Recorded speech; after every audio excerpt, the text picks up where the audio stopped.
Ukuyamashimwe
nous l'élevons toujours plus haut. Oh, nous l'élevons comme une bannière dans les cieux.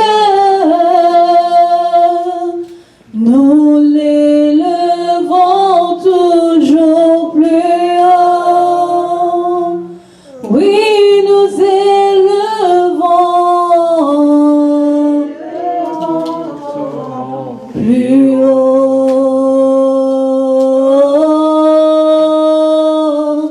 Nous l'élevons toujours plus haut.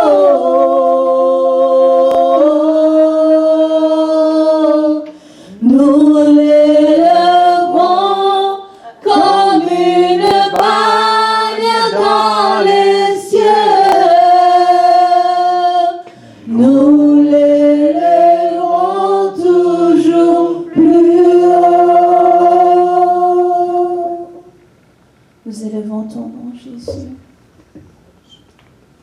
Nous l'élevons plus haut que au-dessus de tout le monde, au-dessus de toutes choses.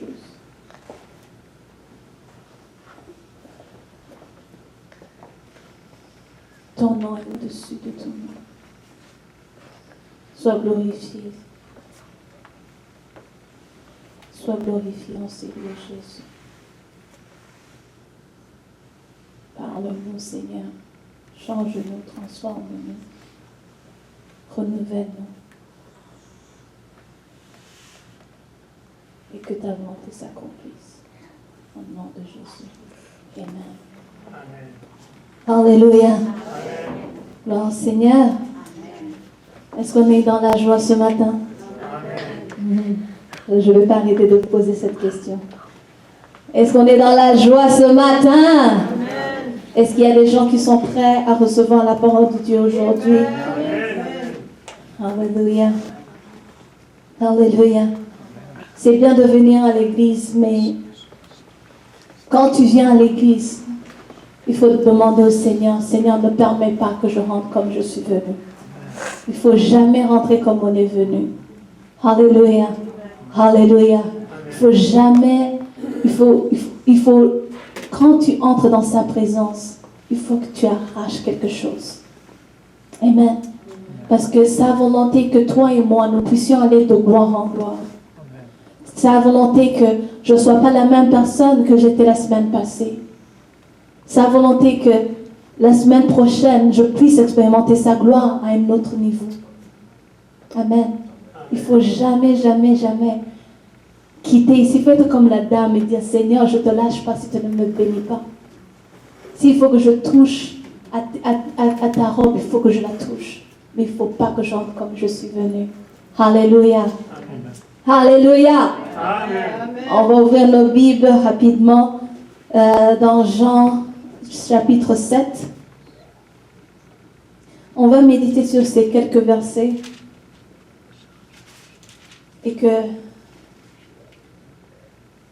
l'Esprit de Dieu nous ouvre. Je prie pour que l'Esprit de Dieu nous ouvre les yeux et nous fasse voir les secrets qui sont cachés et change nos vies au travers de ces versets. Amen. Si vous pouvez vous mettre debout, on est dans Jean chapitre 7, verset 1 jusqu'au verset 9. Je vais lire dans ma Bible. Après cela, Jésus continua à parcourir la Galilée. Il voulait en effet éviter la Judée, où les autorités juives cherchaient à le supprimer. Cependant, on se rapprochait de la fête juive des cabanes. Ses frères lui dirent alors, tu devrais quitter cette région et te rendre en Judée pour que là aussi tes disciples puissent voir les œuvres que tu accomplis.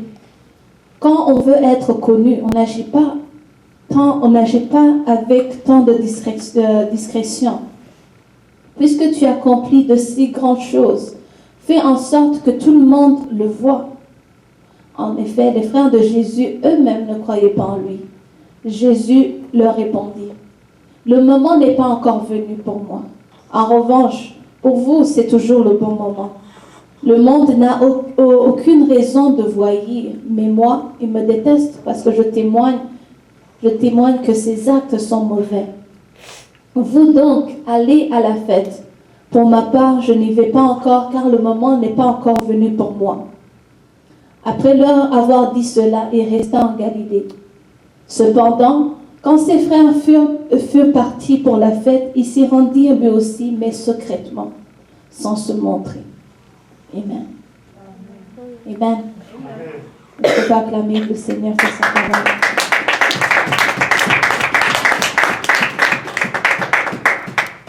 Alléluia. Dimanche dernier, juste pour ceux qui n'étaient pas avec nous, le pasteur nous a parlé de la consécration. Amen. Et quand il m'a dit que j'étais pour donner la parole aujourd'hui, l'Esprit de Dieu a continué à mettre le même message à mon cœur, la consécration. Alléluia. Alléluia. La consécration. Le titre de notre message aujourd'hui est « Soyons consacrés pour voir la gloire de Dieu dans notre vie ». Soyons consacrés pour voir la gloire de Dieu aujourd'hui, dans nos vies et aujourd'hui aussi. Amen. Est-ce que tout le monde comprend le français? On est correct? Parce que je peux essayer de faire dans les deux, soit en anglais, essayer de mélanger. Soyons consacrés pour voir la gloire de Dieu dans nos vies. Souvent, on dit, Dieu veut que nous ayons de gloire en gloire. Et on le chante. Avec Dieu, nous ferons des exploits, car c'est lui, celui qui écrase l'ennemi. Chantons et crions la victoire. Christ est roi. Alléluia. On le chante dimanche. Mais on dit, mais il y a quelque chose qui ne va pas. Dans ma semaine, c'est comme si Dieu est resté à l'église. Je ne vois pas. Alléluia. Alléluia. Mais l'Esprit de Dieu, ces temps-ci, est en train de me révéler combien la consécration est la base de toutes choses. Alléluia. Tu peux chanter, tu peux danser, tu peux donner tes dîmes, tu peux donner ton offrande. Mais si tu n'es pas consacré à lui, il y a certaines choses que tu ne vas pas voir dans ta vie. Même si le Père veut te faire du bien, t'amener de gloire en gloire, si tu n'es pas consacré à lui, il y a certaines choses avec lesquelles il ne peut pas te faire confiance. Alléluia. Je donne un exemple simple. Tu es béni, tu as ton salaire à la fin. Après 2 semaines, tu vois que tu as eu des bonus. Alors, tu viens à l'église, la voix de Dieu te dit, il faut donner la dîme. Et là, tu te poses la question, est-ce que réellement, la dîme, il faut la donner? Mais s'il faut la donner, est-ce que c'est le net, le brut? Tu te poses des questions. Alors que c'est juste, disons, $2000 que tu as eu. Est-ce que vraiment je vais donner $200? Hein? Alléluia. C'est des vraies questions. Est-ce que je suis la seule? Non, je suis la seule qui me suis posé cette question. Est-ce que c'est le net, c'est le brut? Alléluia. Soyons sincères. Alléluia. Alléluia. On se pose ces genres de questions. On se dit, mais Seigneur, mais si tu te poses cette question, alors que c'est juste $2000, le Seigneur, Dieu regarde, mais je veux lui donner plus que ça. Est-ce que vraiment il va être fidèle?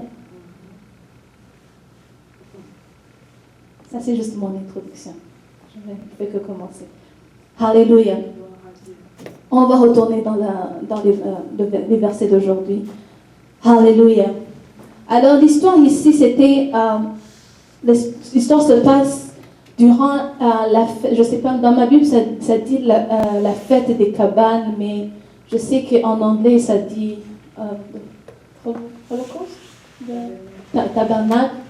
Oui, dans certaines versions, ils disent tabernacle. En anglais aussi, souvent, ils disent the Tabernacle Festival. Ok. Alors, cette fête, c'était une fête de 8 jours. Et pendant ces 8 jours-là, tout le peuple, tous les Juifs venaient aller à Jérusalem. Amen. En Judée. Jérusalem, Judée. Jérusalem se trouve en Judée. Amen. Alors, tous les Juifs allaient en Judée pour célébrer. Pendant ces 8 jours, ils se rappelaient de la fidélité de Dieu durant le désert. Quand ils étaient dans le désert, ils avaient quitté l'Égypte. Alors, pendant ces 8 jours, ils célébraient la fidélité de Dieu, la bonté de Dieu, comment Dieu les a gardés, comment Dieu a été bon pour eux. Alors, tous les Juifs, imaginez tous les Juifs, partout, se trouvaient dans la ville de Jérusalem. Alors, ici, on voit que ça commence en disant que Jésus évitait de quitter la Galilée, d'éviter d'aller en Judée, parce que les autorités juives voulaient le tuer. Alors, là, en Galilée, il faisait des miracles. Alléluia. Il guérissait les malades, il faisait beaucoup de miracles. Alors, ses frères l'ont regardé et l'ont dit, mais Jésus, là, c'est la fête qui va commencer. Viens avec nous. Comme ça, tu vas faire ces miracles que tu fais ici, tu vas les faire aussi là-bas. Amen. Amen. Alléluia. Parce qu'on voit ici, tu devrais quitter cette région en Judée pour que là aussi, tes disciples puissent voir les œuvres que tu accomplis. En lisant comme ça, on pense que oui, ils avaient logiquement, oui, ils avaient raison, parce qu'en allant en Judée, ils allaient avoir plus de gens. Amen. Amen. Mais l'objectif derrière, quel était l'objectif derrière? Pour eux, ils disent, ok, tu dis que tu es le Fils de Dieu, tu dis que Dieu t'utilise, ok, il faut que tu sois célèbre. Il faut que tout le monde sache ce que tu es en train de faire. Parce que ça, les 8 jours, c'est une occasion en or. Tu as tout le monde qui est là. C'est une occasion en or. Imagine le nom. Ici, Galilée, c'est petit. C'était une petite ville. Il n'y avait pas beaucoup de gens.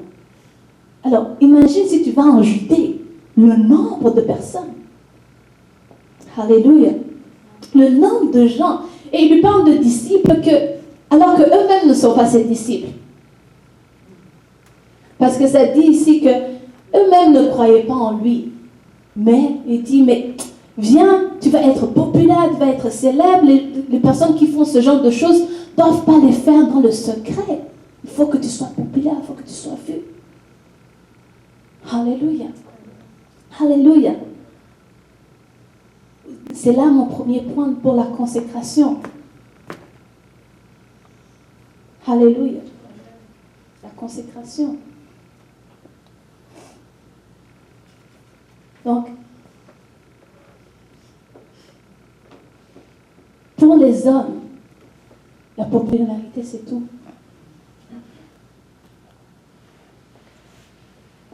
Être connu, c'est tout. Alléluia. La logique humaine, c'était ça. Ça, c'était la logique humaine. Et si tu regardes vraiment, d'une part, ils avaient raison. Imaginez si Jésus était allé et faire les miracles. Beaucoup de gens seraient guéris, logiquement. Mais eux, ce qu'ils voyaient, c'était la popularité. Et ils l'ont clairement dit. Alléluia. Il dit vers le verset 3, ça dit, tu devrais quitter cette région et te rendre à Judée pour que là aussi tes disciples puissent voir les œuvres que tu accomplis. Quand on veut être connu, qui leur a dit qu'ils voulaient être connus? Alléluia. Qui leur a dit qu'ils voulaient être connus? Ils ont juste pris pour acquis que Jésus aussi voulait être connu. Qu'il faisait tout cela pour être connu, pourquoi est-ce que tu fais les choses que tu fais? Alléluia. Pourquoi est-ce que je fais ce que je fais? C'est quoi le motif derrière? Mais pour Jésus, ce n'était pas une question de célébrité. Ce n'était pas une question d'être connu. Mais il était venu pour servir. Alléluia. Alléluia. Alléluia. Il était venu pour servir. Il n'était pas venu pour être aimé. Il n'était pas venu pour se faire de l'argent. Il n'était pas venu pour que tout le monde le voie. Non. Il n'était pas venu pour que tout le monde... c'est une célébrité. Non. Il était venu pour servir. Et ici, il n'a pas voulu être manipulé par les pensées de ce monde. Alléluia. Alléluia. Et nous aussi, nous ne sommes pas appelés à être des célébrités. Amen. Et c'est ça le problème.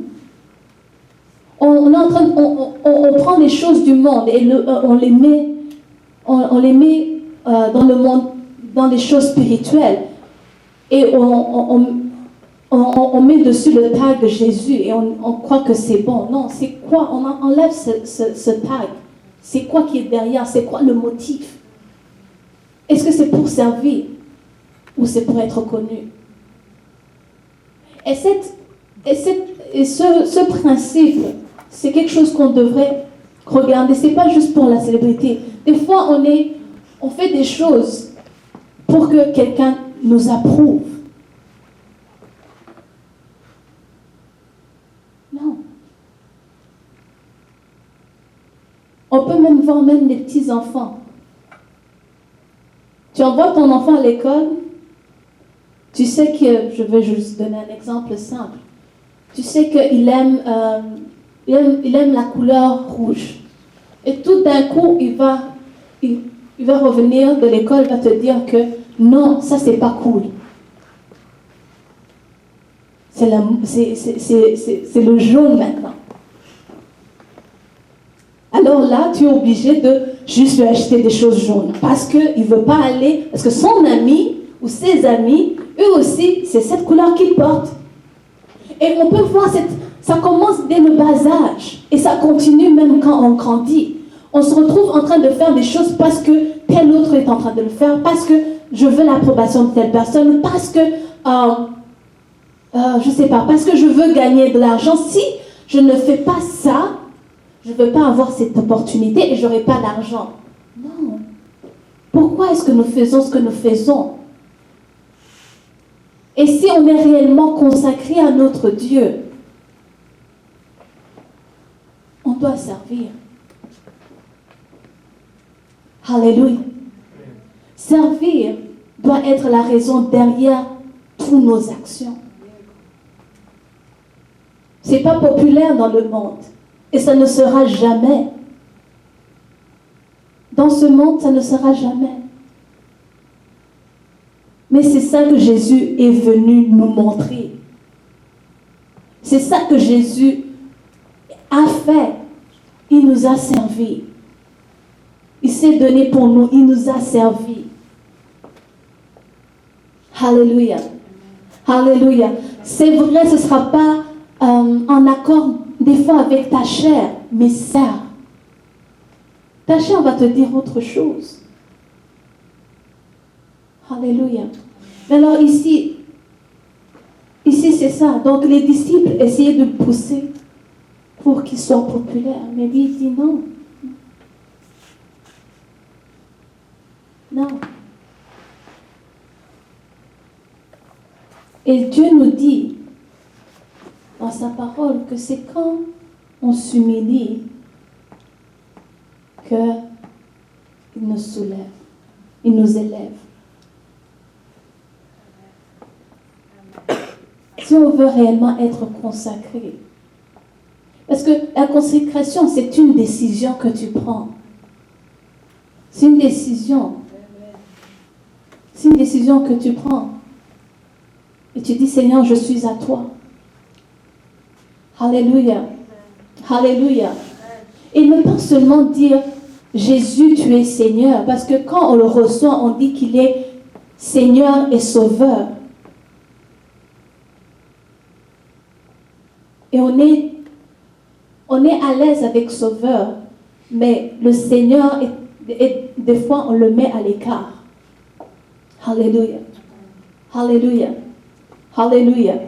Et là, les amens sont partis. Alléluia. Alléluia. Notre chant va crier aujourd'hui. Même moi, ça crie. Alléluia. Même moi, il est en train de crier. Alléluia. Mais on va laisser le Saint-Esprit faire cette chirurgie en nous. Gloire à Dieu. Alléluia. Servir. Quand tu dis Seigneur, Jésus, je te reçois comme Seigneur et Sauveur. Il faut qu'il soit ton Seigneur. Lundi, qu'il soit ton Seigneur. Mardi, qu'il le soit. Jeudi, qu'il le soit. Vendredi, samedi, dimanche. Quand tu fais quelque chose, tu fais parce que tu es en train de servir ton Seigneur. Ça peut ne pas être populaire. Ça peut ne pas recevoir les acclamations. Ça peut même passer inaperçu. Tu es au travail. Tu fais quelque chose juste parce que tu sens que le Saint-Esprit te dirige à faire quelque chose, à cette chose. Tu sers les autres. Des fois, il n'y a même pas un merci. Mais tu sais pour qui tu l'as fait. Des fois, quelqu'un d'autre reçoit les acclamations pour le travail fait. Mais c'est toi qui as fait le gros travail. Mais tu donnes gloire à Dieu. Parce que il est ton Seigneur. Tu ne fais pas pour ces gens, mais tu le fais pour ton Seigneur. Tu te lèves le matin, tu prends le temps de prier parce qu'il est ton Seigneur. Pas parce que le pasteur l'a dit, pas parce que y a quelqu'un qui va te frapper, pas parce qu'il y a le feu qui va descendre du ciel et te tomber dessus. Non, on est dans la nouvelle alliance. Dieu veut qu'on lui donne, qu'on soit consacré réellement à lui. Il va continuer à t'aimer. Alléluia. Son amour envers toi ne va pas changer parce que tu n'as pas prié le matin. Mais tu pries le matin parce qu'il est ton Seigneur. Parce que tu sais que je ne peux pas aller au travers de cette journée si tu n'es pas avec moi. Parce que tu sais que cette journée-là, tu veux voir sa gloire. Il est ton Seigneur. Tu es soumis et consacré à lui. Alléluia. Alléluia. Ici, on voit un autre aspect. Parce que Jésus, lui, son principe était simple. Dans Jean 5, 17, mon Père agit, moi j'agis. C'était aussi simple. Il ne faisait rien si son Père ne lui a pas donné le feu vert. Il ne lui a pas dit d'aller. Alléluia. Ici, il dit, le moment n'est pas encore venu pour moi. On voit le temps. Le temps. Alléluia. Juste une petite parenthèse. Imaginez si Jésus était parti à Jérusalem avec ses frères. Comment ça aurait tourné? Oui, peut-être, oui, il aurait fait des miracles. Who knows? Il aurait eu beaucoup de disciples.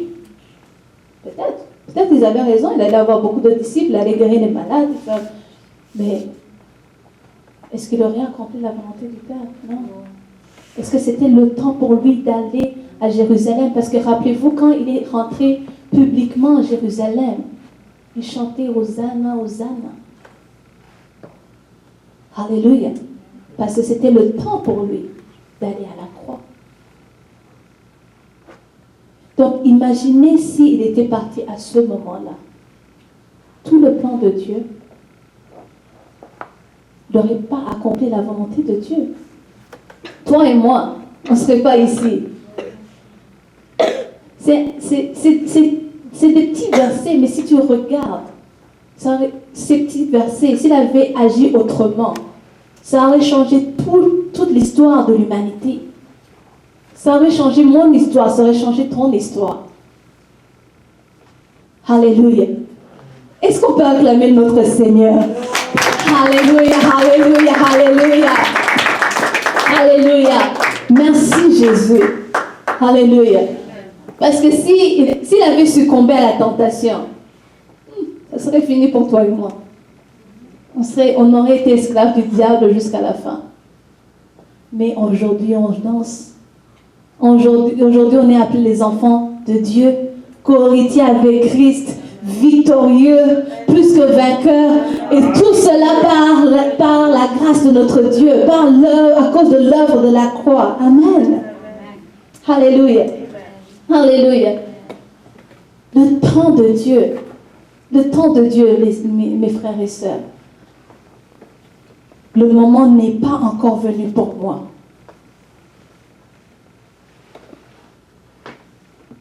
Alléluia. Jésus, son temps était entre les mains du Père. Alléluia. Son temps était entre les mains du Père. Il ne faisait rien parce qu'il le sentait. Non. Il savait être patient. Il aurait pu dire, mais Père, je peux aller maintenant à Jérusalem et on peut continuer l'histoire. Mais non, il y avait autre chose à faire. Là, c'était juste, on est rendu Jean 7 et il y avait encore beaucoup d'autres choses à faire qui étaient dans le plan de Dieu. Et c'est la même chose pour nous. Des fois, on se plaint, on dit, mais Seigneur, Seigneur, Seigneur, quand? Et même des fois, on est tellement découragé qu'on abandonne. On dit, oh, ces histoires de Dieu, je vais faire ce que j'ai à faire. Et Dieu fera ce qu'il aura à faire. Non. Attendre. Attendre, ça pèse. Ça fait mal. Ton cœur peut bouillonner, tes muscles, ça te pousse, tu as envie de faire quelque chose. Mais tu pries, Dieu te dit non, pas encore le moment. Il faut attendre.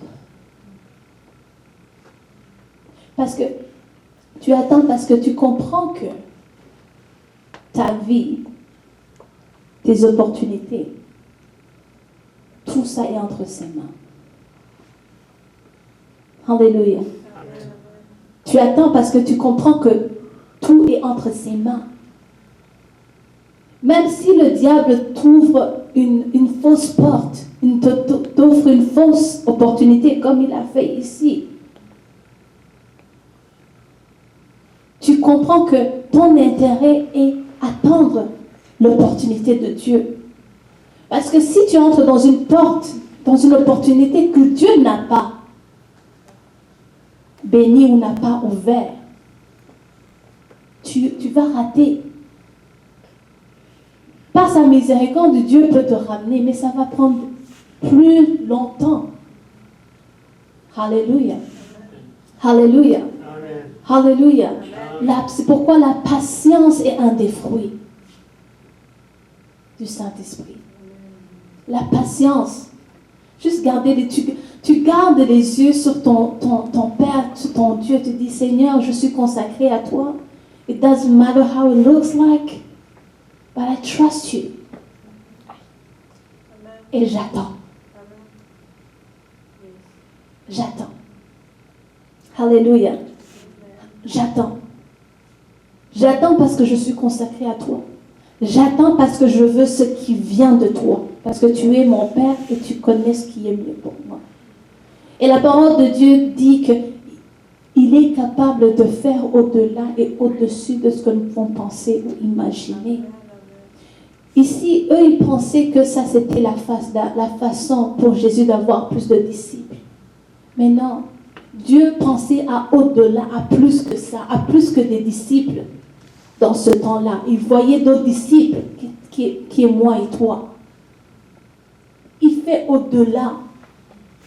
Alors, quand nos raisonnements nous disent que c'est ça qui est bon, ayons l'humilité d'aller vers le Père et dire, Seigneur, est-ce que c'est toi?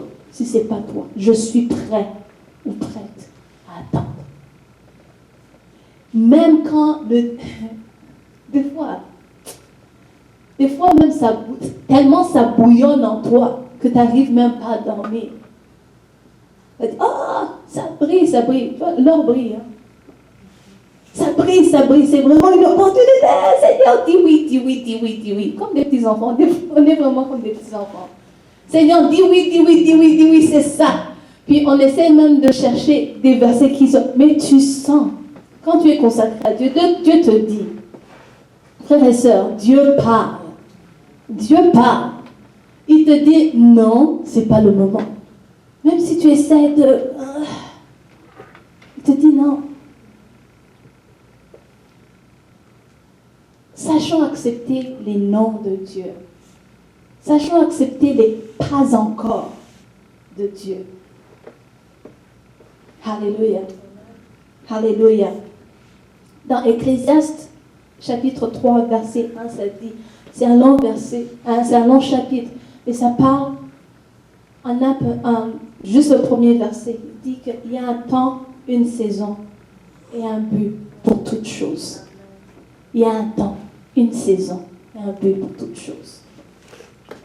Dieu ne fait rien en dehors de sa saison. Et ce qui est important pour toi et moi, c'est que nous sachions dans quelle saison nous sommes. Alléluia. Et la Bible nous dit encore, la parole de Dieu nous dit encore que ceux qui attendent à l'Éternel, ceux qui s'attendent à l'Éternel, those that wait, je connais en anglais, those that wait upon the Lord shall renew their strength. Ceux qui s'attendent à l'Éternel doivent renouveler leur force. Alléluia. Alléluia. Alors, dans l'attente, ça ne veut pas dire que tu es assis à rien faire. Non. Tu renouvelles ta force. Si Dieu te dit pas encore, s'il y a encore quelque chose à tirer de la saison dans laquelle que tu te trouves, renouvelle ta force et tire tout ce qui est dans cette saison. Alléluia. Emmagasine tout ce qui est dans cette saison, dans la saison dans laquelle tu te trouves. Parce que la saison dans laquelle tu te trouves te prépare à la prochaine saison. Alors, si tu rates ou si tu manques les vitamines dont tu as besoin pour la prochaine saison, dans la saison où tu es, si Dieu t'ouvre la porte pour entrer dans la nouvelle saison, tu vas rater. Alléluia. C'est pour ça que dans ce verset, ça dit, ceux qui attendent l'Éternel renouvellent leur force. Alléluia. Tu ne dois pas aimer, c'est quand. Non, tu glorifies le Seigneur dans la saison que tu es, parce que tu es consacré. Et tu dis, Seigneur, Saint-Esprit, aide-moi à tirer, take everything that's in this season. Saint-Esprit, aide-moi, prépare-moi pour la nouvelle saison. Alléluia. Il y a un temps pour toutes choses. Oui, Dieu est invisible. Il est invisible à nos yeux. Mais rien n'est invisible à lui. Alléluia. Rien n'est invisible devant lui. Il voit tout. Et le contrôle de tout. Ne panique jamais. Ne dis, oh, le temps passe. Non. En ce qui concerne ta vie, tout est entre ses mains. Ne t'inquiète de rien. Parce qu'il vit, je n'ai rien à craindre. Mes lendemains sont assurés entre ses mains. Il tient ma vie pour ce temps et l'éternité. Je sais qu'il vit parce qu'il vit. Toi et moi, on n'a rien à craindre. Tout ce que nous avons à faire, c'est être consacrés. Parce que frères et sœurs, il veut nous amener quelque part. Il veut t'amener quelque part. Il veut m'amener quelque part. Faisons-lui confiance. Soyons consacrés à lui. Qu'il soit réellement notre Seigneur. Durant cette semaine, je vais vous donner un devoir. Dernièrement, on m'a donné beaucoup de devoirs. Moi aussi, je vais donner des devoirs. Alléluia, ça c'est une parenthèse. Je vais vous donner un devoir. Chaque jour, assure-toi que Jésus est ton Seigneur. Dans ce que tu fais, consulte-le. Que ce soit petit ou grand. Mais qu'il soit ton Seigneur cette semaine. Et tu verras combien ta vie va changer. Tu verras combien ta vie va changer. Alléluia. Pourquoi est-ce que nous faisons ce que nous faisons? Il faut nous poser cette question. Pourquoi est-ce que nous faisons ce que nous faisons? Est-ce que c'est pour être aimé? C'est pour être populaire? C'est pour être approuvé? C'est pour être riche? Pourquoi? Cette semaine, pose-toi cette question. Pourquoi est-ce que je fais ce que je fais? Si je trace une ligne ici, pourquoi je la trace ici? Ça, c'est pas... Non. C'était pour m'assurer que vous étiez en train de me suivre. Alléluia. Alléluia. Alléluia. Si tu veux t'aller tourner à gauche et que tu vois quelqu'un et que tu tournes directement à droite, pose-toi la question. Pourquoi j'ai fait cette réaction? Alléluia. Gloire à Dieu. Parce que si tu trouves ta raison, si tu trouves la raison derrière, tu vas voir réellement le Seigneur derrière. Alléluia. Je vais répéter cela parce qu'il y a comme 3 personnes qui ont saisi. Si tu te poses la question pourquoi est-ce que je fais ce que je fais, et que tu trouves la raison derrière ton action, tu vas voir le Seigneur qui est derrière cette action. Parce que peu importe ce que nous faisons, tout ce que nous faisons, il y a un Seigneur derrière. Il y a une raison derrière et il y a un Seigneur derrière. Alléluia. Alléluia. Si Jésus est réellement ton Seigneur, ne t'inquiète de rien. Sois pas découragé. Sois pas... Mais persévère. L'attente a un but. L'attente a un but. Alléluia. Alléluia. Ne perds pas de vue la raison de l'attente dans la lamentation ou en train d'essayer de te précipiter. Mais soyons consacrés et renouvelons nos forces comme celles de l'aigle. Que le Seigneur vous bénisse. Amen.